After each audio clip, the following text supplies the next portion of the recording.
All right, Shalom family. Thank you so much for joining us, and I apologize for the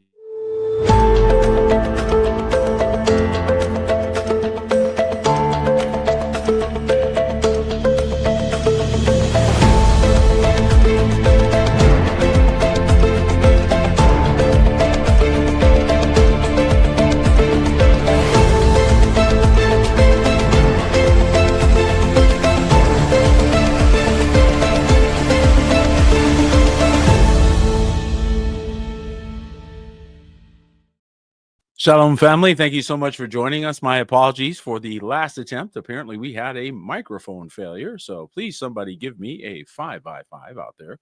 If you're out there watching, I apologize again for the inconvenience. We've been battling some very serious technical challenges over the last few months that continue to be a challenge for us. So hopefully we got a 5 by 5. Thank you, Paul, my brother, for that confirmation. And again, I should have noticed before we started the other one, could have avoided that completely. So again, my apologies, folks. I'll have to be more diligent to make sure that everything is connected. It usually is, and boy, I can't take any of that for granted right now. Continuing on in our report, so we're going to go ahead and pick up right where we were. I did go ahead and deleted the previous one, so we'll just go ahead and do the best we can to put this one back together again. Thank you again for your grace, guys.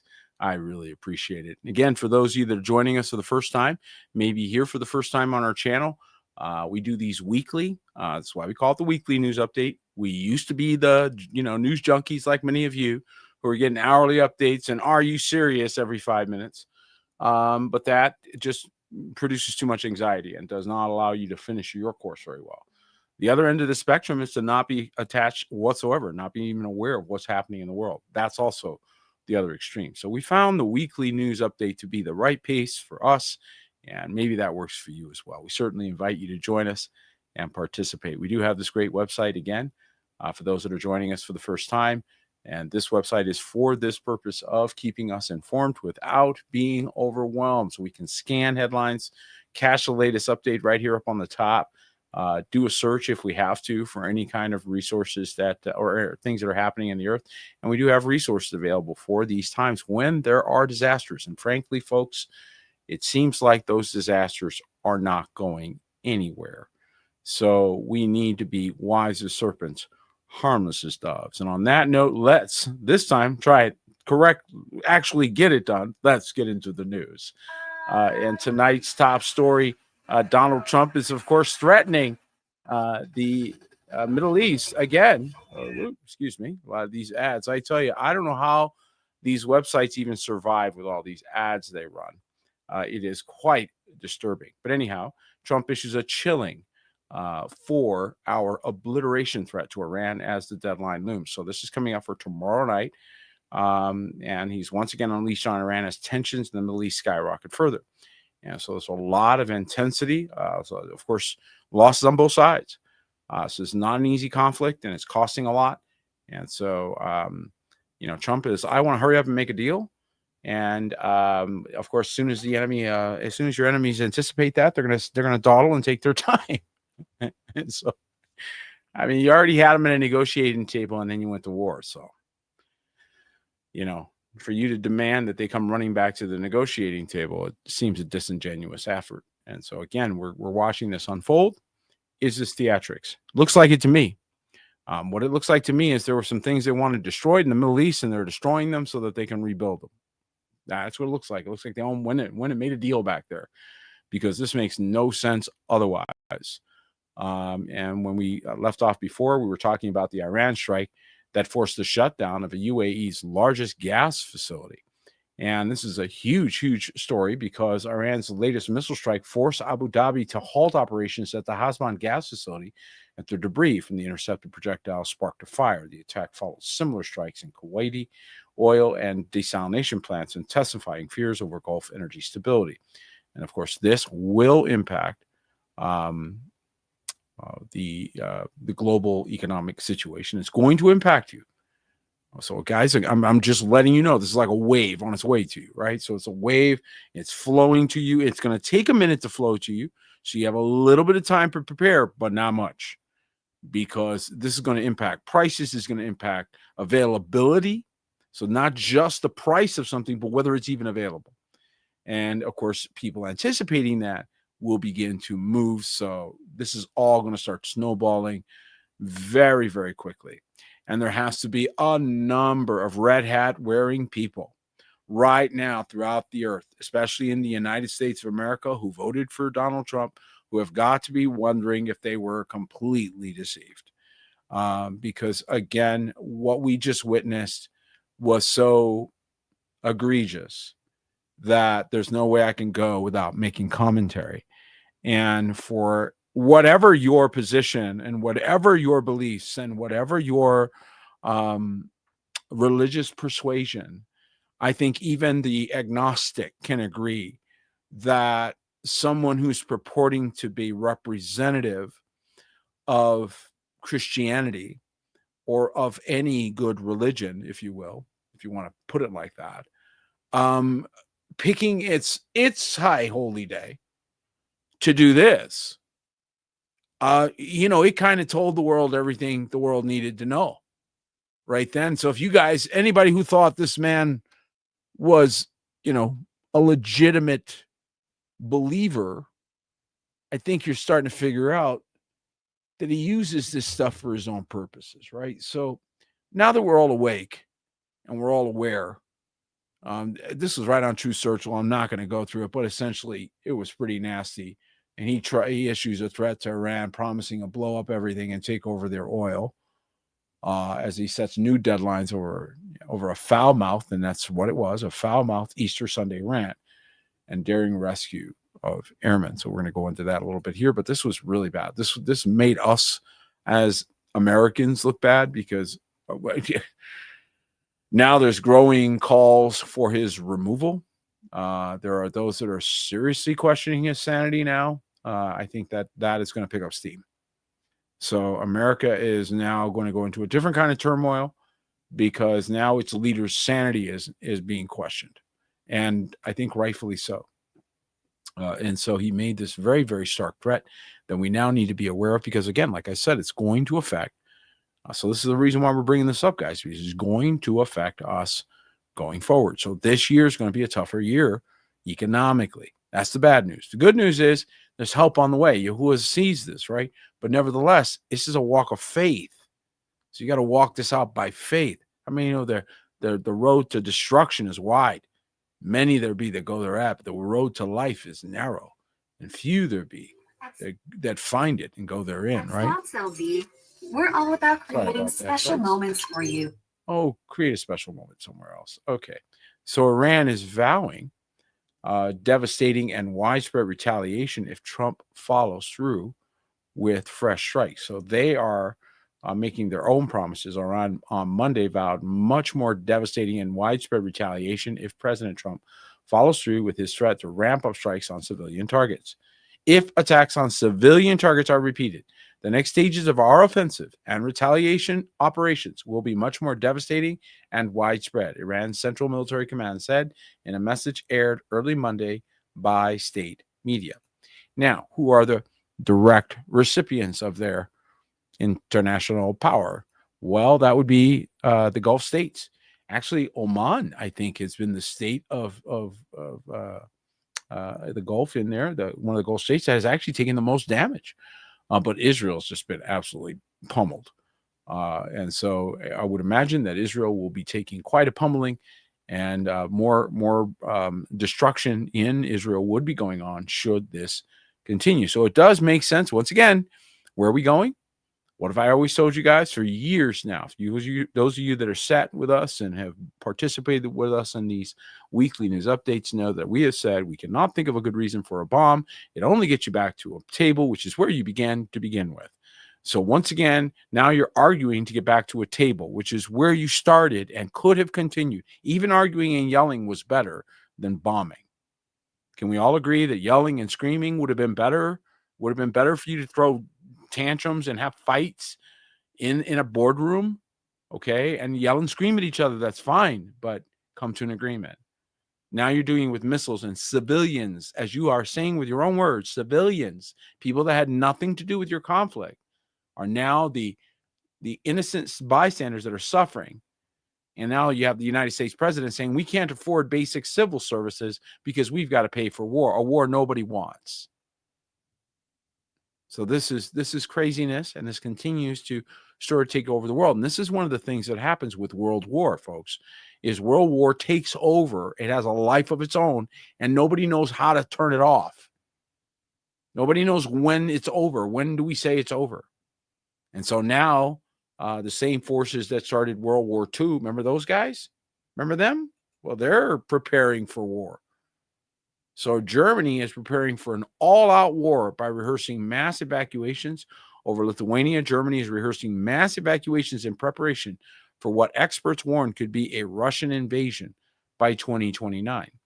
And so many are predicting that Russia is going to invade Europe. And I don't see evidence of that. I personally don't, but it could happen, I guess. So this week, for the first time in decades, Germany carried out its largest medical exercise in decades as Russia's threat to Europe increases the possibility of large-scale war. And I think the same, I had the same feeling here about this as I had about the Iranian conflict. If you don't want no stuff, don't start no stuff. There won't be no stuff. So once again, thinking they're going to attack, we better attack them, starts a fight. We better attack them before they attack us. Okay, that preemptive thinking, you're now a straight criminal. You thought they were going to be a criminal, so because you thought they were, you went ahead and became one. There's a reason why we call it a defense department. Okay, because you're not supposed to be offensing. So this was highly offensive. I think the world is reacting appropriately to that. I'd love to be able to defend it, but unfortunately, I see too many mistakes here and too many things that are very concerning going forward. So now we're seeing that Iran is beefing up its defenses and recruits children even as it prepares for a ground war. Now, I do believe that the regime would collapse if it tried to do this, but nevertheless, they're putting up a good front. So Tehran promises an all-out fight if the U.S. invades, including new attacks on the Gulf. And I think it's one thing to shoot off missiles from a battery where you got to have 30 or 50 or 100 people, coordinating. It's another thing to get an entire country united and in a fight. So as Iran is responding to the threat of ground operations on its soil by stepping up defenses around its biggest oil port, while threatening to attack wider array of targets around the Gulf and launching a mass recruitment drive reminiscent of its 1980s war with Iraq. So it's trying to roust up its people. Here's the challenge, though. Iran is starting to lose cities. I just watched one city go down. That the opposition to the regime that is currently ruling Iran is now coming up against them. So just as you saw the No Kings protest going on in the West, big backlash and massive rebuke, you're seeing that same pushback going on inside Iran. So don't think that just because there's not news coming out that there aren't major efforts to topple the Iranian regime. So we're going to continue to watch and see how this works. But it looks to me like regime change is going to happen on both sides. Okay, careful what you wish for. Y'all going to get some regime change. Okay, y'all need some regime change. Y'all need some change, a whole lot of change. I'm not even sure what you would call it, but you need a lot of change. Okay, because this whole thinking that war is the answer is nuts. And, when asked, I mean, this goes to show you the level of psychosis. Okay, so there's 93 million citizens in the country of Iran. 93 million. So a lot of people. Okay, Trump was then asked if he was concerned whether Iran has 93 million citizens. Put it right on the screen. Look at this. Would suffer. The power plants and bridges were stuck. He said, no, they want us to do it. No, they won't suffer. No, they want us to do it. They want us to turn the power off, Trump argued, adding that Iranians were living in hell. Then he claimed that the Iranian people are scared to protest in public and risk being killed by the regime. Okay. So there may be some truth to that. Not 100% sure. But I'll tell you this. It seems as if there was an effort to push when it wasn't quite ready. And now there seems to be having to be a lot of energy and loss of life to try to make sense of what really wasn't a very smart move. I mean, let's just be honest. It just doesn't seem like it was very intelligent. So we have now to deal with the aftermath of that, especially in the West. I think economically, again, you're going to suffer badly. We are on April 10th in the West is when you will get your last shipment from the Straits of Hormuz. That's how long it takes to get from the Straits of Hormuz to here. So once that's over, once that's gone, you're going to see dramatic increasing prices, and it's going to impact us in every possible way. So, just again, time to get ready. And those that are on a fixed income are the most vulnerable. And again, I think almost a target of this. Trump was posting clips, basically bragging of massive blasts after a 2,000-pound bunker buster bombs ripped an Iranian ammunition depot.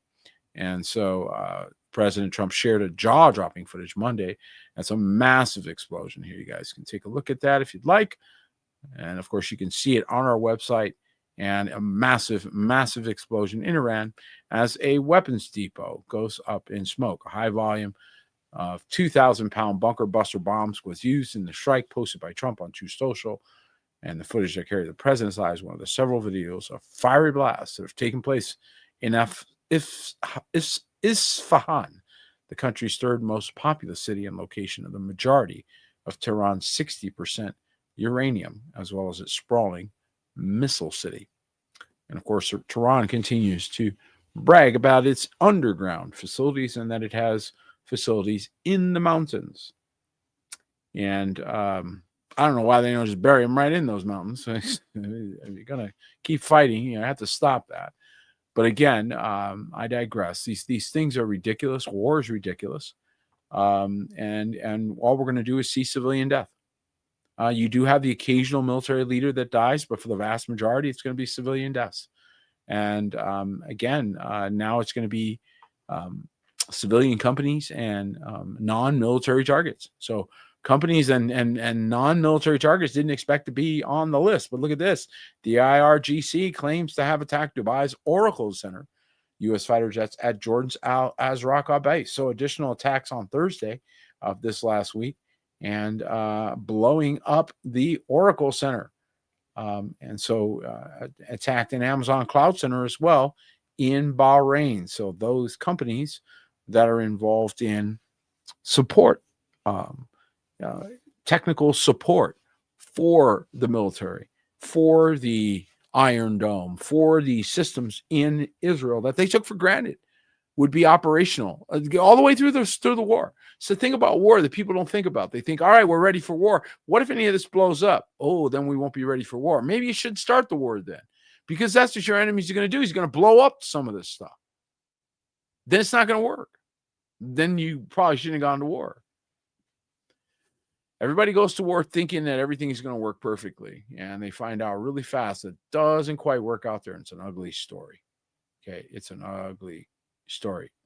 And of course, there were jets that went down, and of course, there was a lot of attention to that. Gun-toting Iranians hunt for missing U.S. pilot after being offered precious prize to capture the airman from a downed jet. So there were people right around, just literally looking all over.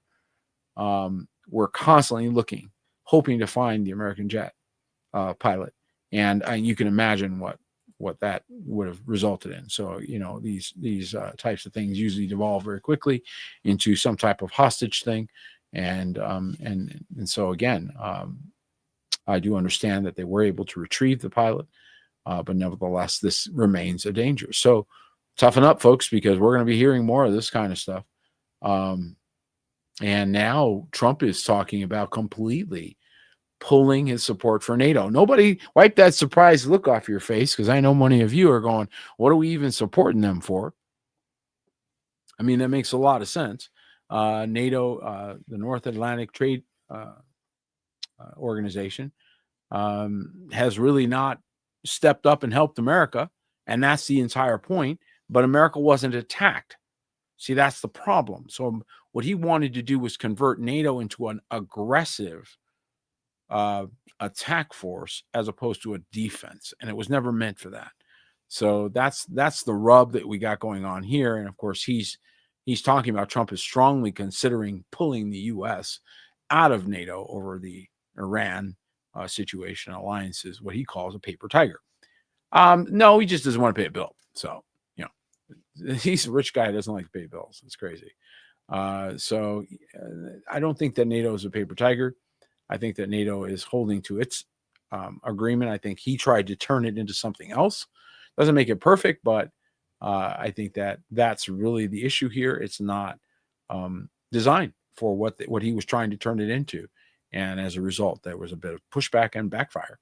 And again, they aren't the most courageous as it was. I mean, that's the reason why they wanted a deal with the United States, because they wanted somebody else to do the fighting. So now you're telling them they have to fight. And again, a second American jet, when the American jets go down, you know that makes everybody else afraid, because Iran is striking American jets. Okay, Iran strikes a second American fighter jet in search for downed F-15, and the pilot was again safely rescued. But that is reality. So how do you think European fighter jets feel? They're going, man, they're shooting down the Americans. They're shooting down the Americans, man. We're in trouble here. Okay. So this is not an easy situation going forward. Satellite firms plans, Planet Labs, or whatever they are, I don't know what they are, but a satellite firm is apparently withholding Iran war images. So I think helping the American effort, but satellite images show Iran. Oh, sorry. Again, another one of those paywalls. So there's continuing to be lines drawn. So I don't see this over yet because too many lines being drawn. Now we have the Ukrainians stepping in the war. We have the Chechens stepping into the war.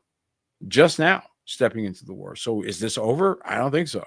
You have the North Koreans who have delivered ICBMs, according to one report, to the Iranian regime. ICBMs are intercontinental ballistic missiles. Intercontinental can strike anywhere on Earth.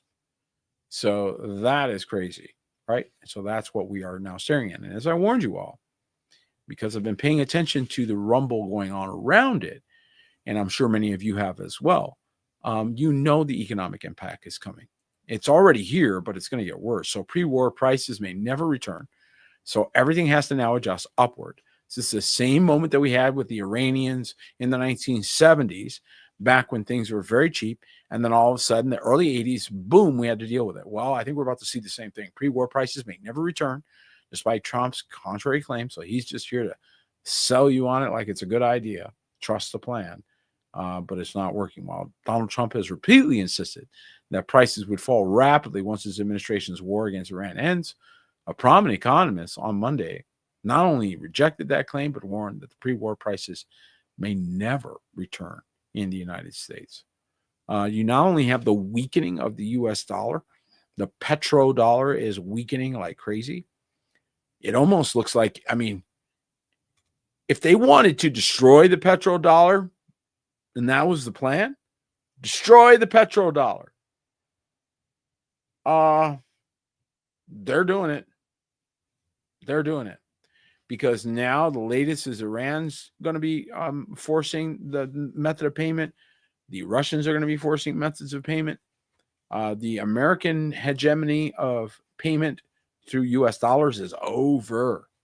So that petrodollar support that really helped make the United States competitive in the world is gone. Now we're going to have to battle it out like the rest of them. We don't have the reserve currency status that we once had. Other countries will have it, but we won't. And as a matter of fact, other countries are doing really well. Saudi Arabia is charging a record premium for its oil. So those that were in the oil business that can just quietly keep selling oil, well, they're doing great. The world's biggest crude exporter to ask Asian customers for around $20 a barrel on top of benchmark prices. That's right. They're adding a premium of $20 a barrel on top of benchmark prices. Saudi Arabia, the world's biggest oil exporter, has raised a premium it charges for its crude oil to record levels as the Iran war puts strain on global energy prices. State-run Saudi Aramco will charge customers in Asia $19.50 on top of the Oman Dubai benchmark for a barrel of Arab light crude, its main oil grade, in May. Over the past 26 years, the premium has never exceeded $10 a barrel. Never. So they've now added the premium. So what does this mean? This is hidden cost of the oil. This is a price that isn't in the price index, but it is included as part of the cost of the oil. So per barrel, $19.50. So double the highest it's ever been. And so that is going to translate into things not being available or costing a lot more money. So the pressure is on to improve your own personal performance, folks. No question about that. Switching gears, the Chinese embassy in Israel is to evacuate Chinese nationals via Egypt. This is an ominous sign. This tells me this conflict is not over and is likely to get worse. These are people who have a pact, if you will, an alliance with Iran. So what do they know that we don't? And if they're removing their people, they're not saying it's going to be fine, we're wrapping it up, we're getting a ceasefire deal done. No, they're telling their folks, get out of Israel via Egypt, and they urge heightened safety precautions to avoid civilian infrastructure or avoid civil infrastructure. So Chinese embassy on Israel announced on Saturday will organize another evacuation on April 7th via Egypt's Taba border crossing for Chinese citizens, including compatriots from Hong Kong, Macau, and Taiwan Island, given the high volatility security situation in the Middle East and significant risk of further escalation. So this told us everything we need to know. Are we going to see this wind down? Are they going to suddenly take the ceasefire deal that the president has said they better take by tomorrow night? Doesn't look like it. Doesn't look like it. China would have been like, no, we got nothing to worry about. We're good. No, they're yanking their people out of there. So that tells me the situation in the Middle East is about to get worse, not better. You got hotheads and hardheads involved here. And that usually means, well, somebody's going to have to hit their head real hard in order for this to stop. So unfortunately, folks, that's where we're at. And airlines are staggering. Now, I have some theories on this. I'd love your thoughts, guys, on this, because this one's been bugging me for a while. Airlines are starting to cancel flights as they face jet fuel shortages. Yeah, air compressor engines are facing jet fuel shortages. Don't get me started on this. And rising prices brought on by the Iran war. No, I don't think it's rising prices. Here's what I think, guys. I know I'm going to have a little bit of fun with this one. Jet fuel costs, right. Their supplies across the globe are under pressure from the U.S. and severe Israeli war in Iran, and some major airlines are canceling flights in response. I don't buy that. Sorry, not buying it. I do agree that, there's going to be an increase in cost of fuel, but that's like saying we're going to cancel, buses and taxis because it costs more for fuel rather than raise the price of fare. Makes no sense. Makes much more sense for them to just raise the price of fare. Okay. So to say, oh, I'm sorry, it used to be 193 to fly, but now it's 222. We got to make up that little bit of money that we're spending extra for oil, right? So that's what should change, not canceling the flights. So the canceling of the flights tells me something else. Something else is up, and they're using this as the cover story. Now, personally, I've been watching this for 20 years or so, and I got some serious questions for the airline industry because, you see, they went kind of hog wild in the 70s selling airplanes, okay, in the 80s selling airplanes, which had a 20-year life cycle. There's a whole lot of these planes that are still up in the air 30 and even 40 years later. And there's more than just the mechanical reasons why that would be the case. There were also stress tests on the metal that made the airplanes themselves. So I'm starting to be suspicious that there are airplanes that are, well, past their best buy date. And they need events. They need things that will get them reimbursed so they can buy a new one. And so there's some very interesting things going on in airlines. And so they sowed this. They went and blew up civilian airlines. Why would you do that? Why would you blow up civilian airplanes? That is against the rules, man. That is way over the line, right? Is it? Is something else going on here? So I'm just speculating. Just one guy in the middle of nowhere wondering why in the world they're doing what they're doing. How many of you are wondering the same thing? Like, things that make you go, Meanwhile, across the world, there's a different conflict that's brewing, Panama conflict in the Panama Canal. China is detaining dozens of cargo ships associated with the United States of America. So, what do you think this is in retaliation for? You think maybe they're still a little upset about Venezuela? Yeah, bet they are. And so, the intensifying struggle for control over the strategic Panama Canal has now triggered an escalation in global maritime tensions. And the United States doesn't want to have to confront China because they're a different thing than Iran. And so the United States Federal Maritime Commission said it closely monitoring a sharp surge in the detention of Panama flag vehicles by Chinese authorities. Beijing's aggressive actions are believed to be a direct retaliation for a ruling by a Panama Supreme Court at the end of January, which unilaterally annulled the legal framework supporting C.K. Hutchinson's historic 1997 concession. And so, of course, the Panama Canal, built largely by the United States of America for the purpose of traversing from the Gulf of America to the Pacific Ocean, was essentially taken over by the Chinese, and along with Long Beach. So we need to still talk about that, don't we, guys? Yes, Long Beach. You talk about that at some point. But anyway, I digress. And now they're starting to realize, ooh, maybe that wasn't such a good idea. So we should take that back. Well, while the Chinese were paying for everything, right, and taking care of it, they didn't care. But when they became a military threat, now they're revisiting this decision. Can you understand why the Chinese might feel a certain way about that? Can you understand why they might feel like they're being manipulated? Okay, so very, very interesting as we go forward. And I think it's going to continue to be interesting. So again, they continue to warn about running out of fuel. So that makes it very easy for them to say, sorry, folks, can't take you where you're going, which allows you to lock down the country. So, you have multiple reasons why there'll be a lockdown. Oh, sorry, we don't have any fuel. Don't need a disease. You can just have that. Our airlines are headed into summer with a brutal fuel shock. By the way, summertime is our number one fuel use time. That is already forcing fare hikes, route cuts, and fresh fears of travel chaos. So again, you will see price hikes, but you're seeing cancellations. It doesn't make a lot of sense to me. You would think they would just be like Saudi Arabia and just charge more. Just charge more. Saudi Arabia clearly planned on still selling oil. So they're just like, well, we'll just charge more. So why wouldn't you just charge more for travel? Just charge more. It doesn't make any sense. There are things that are happening at the same time in the world that are indicating where we're headed. So one of the things that I noticed this week that just came out about a week and a half ago that didn't make it the last update, but I want to bring it up today, is this change is going on in Mexico. They're looking to an all-digital future, and Sheinbaum is planned to eliminate cash at the pump and the toll booth. This is a massive control move. As part of her goal to digitize the Mexican economy, President Claudia Sheinbaum said on Thursday that cash payments at gas stations and highway toll booths will be eliminated starting this year.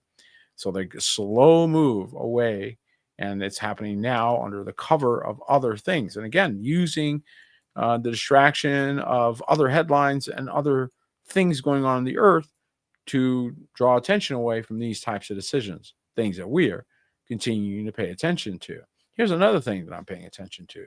So Gulf states are suddenly eyeing the Israeli pipeline to bypass the Straits of Hormuz. Wow. Did you know there was an Israeli pipeline that could bypass the Straits of Hormuz? Wow. Interesting. Okay. So Gulf Arab states are mulling a plan to open an alternative route for oil exports that could rely on strategically imported an Israeli port on the Mediterranean Sea. And the long-delayed plans for an alternative to the Straits of Hormuz, which prior to the current war with Iran was used for the export of roughly a quarter of the world's oil supplies, calls for pipelines, rail links, and road corridors to reduce global reliance on the Persian Gulf choke point. So basically taking the toll power away from Iran. And the way that land is situated, you got to go through a narrow strait. That's why they call it the Straits of Hormuz, which makes you just a sit and duck target. It makes it's too hard to defend. So any boat going through there is just literally a sit and dock if that is targeted. So that's the challenge. for those of you that are catching up. That's the new reality. And the new reality is starting to affect people even in third world countries, and they're getting smarter than the first world countries. Okay? I'm just saying, sometimes it doesn't hit first world countries like it hit third world countries, like Malaysia. It's a good example. Very forward-thinking country, by the way. And they're joining a growing list of countries that are turning to work from home amid the fuel crisis. So those of you that were ahead of this curve, who understood, say, for example, the digital economy and using other tools other than physical labor, well, you're starting to find out that that has some advantages. The federal government is putting in contingencies amid the Iran war in Malaysia, and Malaysia has made the decision to join several other nations in adopting stricter crisis mode tactics amid the Iran war. And so I think that it's changing the way in which we think about work and the way in which we function as in the nations, as people. So I think that we are going to continue to see this. And for those of you that are, well, catching on, you might want to start educating yourself very quickly about the world that's coming on as fast as it possibly can. Right now, behind the scenes, you've got OpenAI making massive moves. This Sam Altman, and they're talking about the super intelligence. Basically, this is the super con or super prison, however you want to call it. Okay. And so this is a great article. I encourage you to go and take a look. But one of the things that I've been watching, and of course, you know that we are innovators in the digital marketing space and the digital space. And we have a very fundamentally different system that is not compatible, that is based in absolutes and fixed points and absolute data. Theirs is based in illusion and hallucination. These are two different systems. And so we are going to see where this ends up, and it won't be good. I can tell you that right now.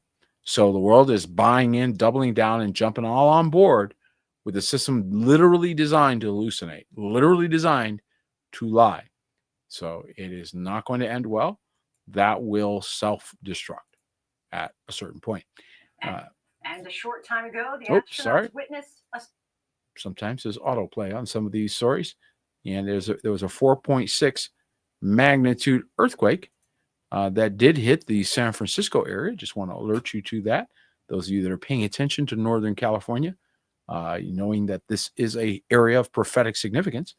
And 4.6 magnitude earthquake rattled Northern California this past week.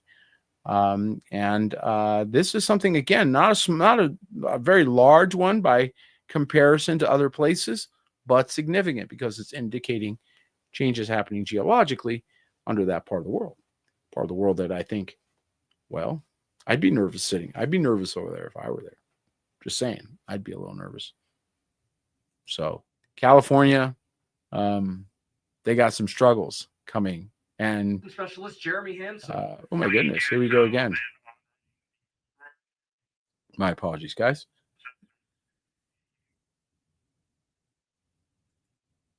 Let's try that again. Stay there? Okay, good. Turn back on. One thing that we definitely have coming up is some weather changes. So they're now predicting a major El Nino. So if those that have been around since the 80s, when we first got introduced to the concept of the El Nino, which means the little boy, is a changing of the weather patterns and what this rare phenomenon can bring. It's going to bring a lot of moisture is what it's going to bring.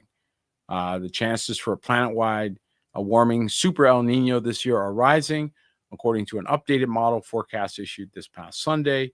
And the outlook indicates there's a high chance for a supercharged version of the climate pattern that affected regional to global weather patterns this summer or fall.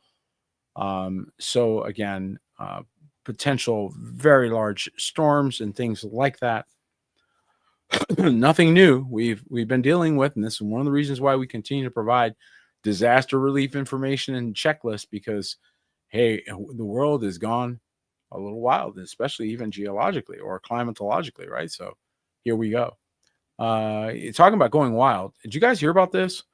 Apparently somebody lost their mind and more than 20 people are rushed to the hospital after a car smashes into a parked parade a packed parade in Louisiana. I did not hear about that until I was ready for this story or ready for the news. More than 20 people have been rushed to the hospital after the driver slammed into a crowd during a Buddhist parade in Louisiana. And the incident unfolded around 2:40 p.m. Saturday during Louisiana's Lao New Year Festival in New Iberia. So, once again, this is the kind of crazy that starts to happen as a country or a region devolves. This is devolution, folks. This is horrible. And even though you can maybe think, maybe felt justified or something, is nuts. That's crazy thinking.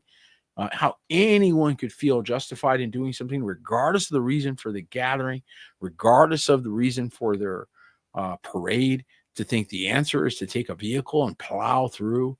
Wow. Just wow is all I got to say. And I don't recognize America when this is what we're reading as news. So continue to pray for sanity in this era. This is one of the reasons why we're talking about intercession and how important it is that you pray over your communities, because this is demonic stuff gone crazy. Okay, it has really, really gone nuts.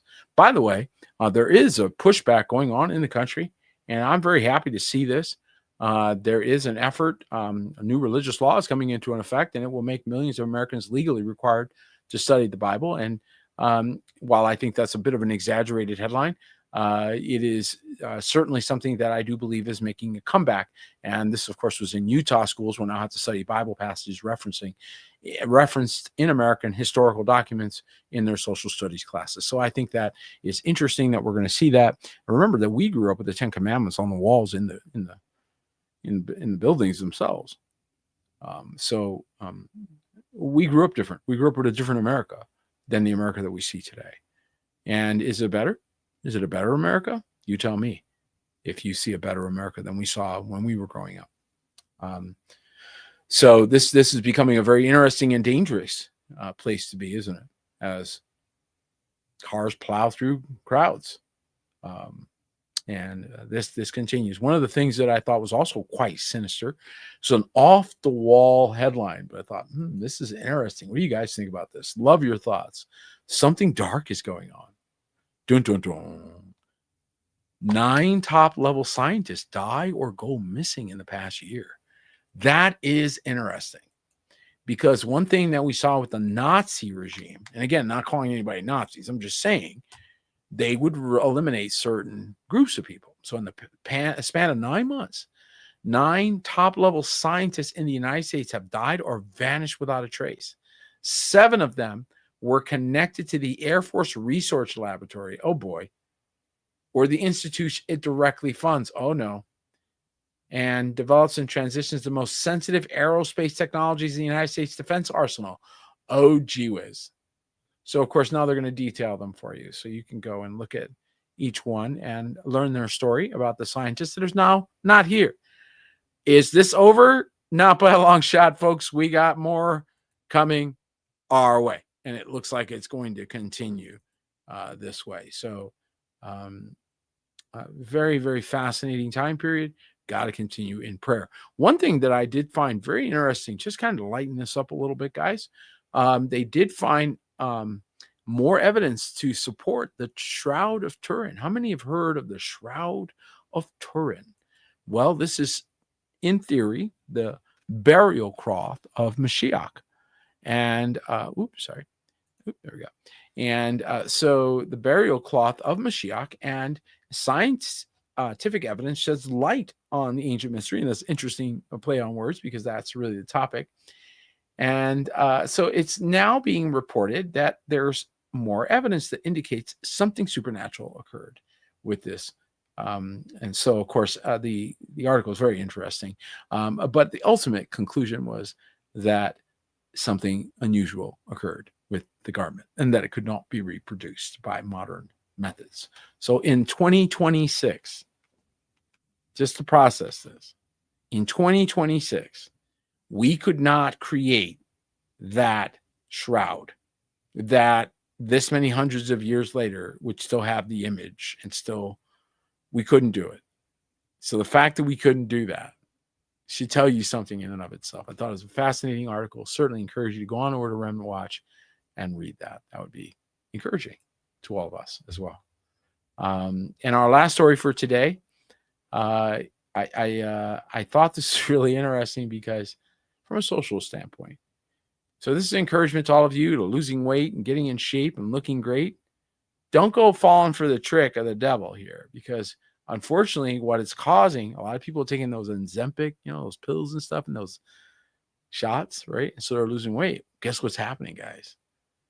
I was like, wow, check this out.